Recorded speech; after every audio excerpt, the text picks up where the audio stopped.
السلام عليكم ورحمة الله وبركاته. حلقة جديدة وعمر كورة عالمية. لايك وشير ودعم القناة، مشترك يشترك في القناة.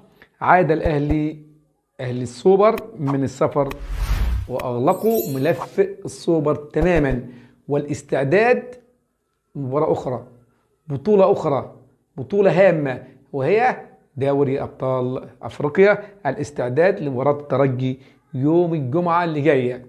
يعني كان مباراة الأهلي وحرس سود يوم الثلاث مش هتلعب، لأن لو الترجي كان حدد مباراته مع الأهلي في تونس يوم السبت كان ممكن تلعب حرس الحدود، ولكن مباراة يوم الجمعة اللي جاية جهد بدني من غير راحة، وهي دي طبيعة النادي الأهلي وطبيعة الأبطال. طبعا راحة السبت وراحة برضو الحد، تدريب خفيف يوم الاثنين، السفر الثلاث الى تونس ان شاء الله، وتمنياتنا بالتوفيق للنادي الاهلي. طبعا انتم عارفين ان الاهلي هيلعب مع الترجي من غير جمهور، بسبب طبعا الشغب اللي حصل في مباراته مع شبه القبائل.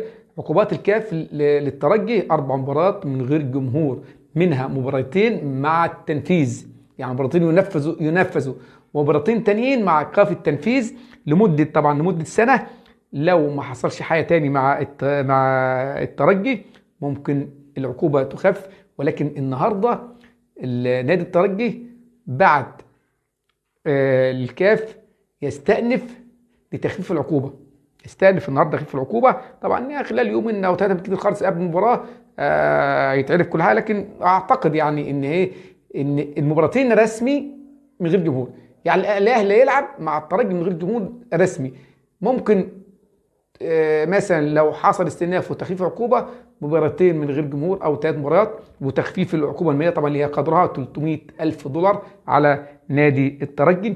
لكن ماذا لو طلب وهو يطلب الترجي يعني حضور جماهيري في مباراه الاهلي والترجي في القاهره، اللي هي مباراه الاياب في القاهره؟ طبعا حقه، لان الجماهير منعت لحضور المباراه في تونس فقط لا غير. الاهلي وتوابع السوبر، طبعا ما حدث امبارح ومن الاعلام وتصريح باتشيكو وتصريحات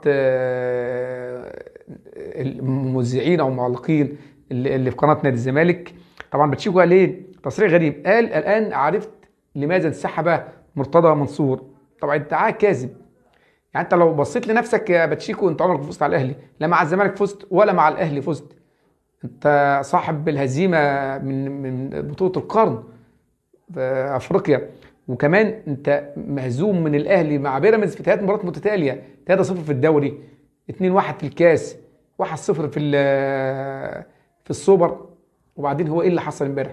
لو انت جبت المباراه شريط المباراه دقيقه، اول كام دقيقه مش هنتكلم يا عم انذار لعلي جبر، يعني ماشي، مش هنقول طرد، انفراد القندوس طبعا، انذار لعلي جبر، ولكن في كرة تاني جت في دراع علي جبر تستوجب انذار، يبقى طرد لعلي جبر، الحكم تغاضى عنها. ضربة جزاء واضحة وجميع خبراء التحكيم اجمعوا انها ضربة جزاء، وكمان اجمعوا ان انذار تاني لعلي جبر في بتاع الايد وطرد، ودي ضربة جزاء لحسين الشحات، انذار تاني وطرد تاني لعلي جبر.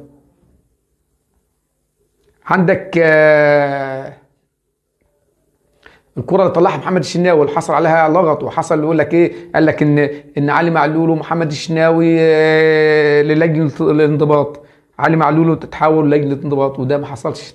اي نعم، هو علي معلول ومحمد الشناوي يستاهلوا انذارات، ولكن الشيبي يستاهل 3 انذارات على التوالي، انذار في الشوط الاول وانذار في الكوره دي.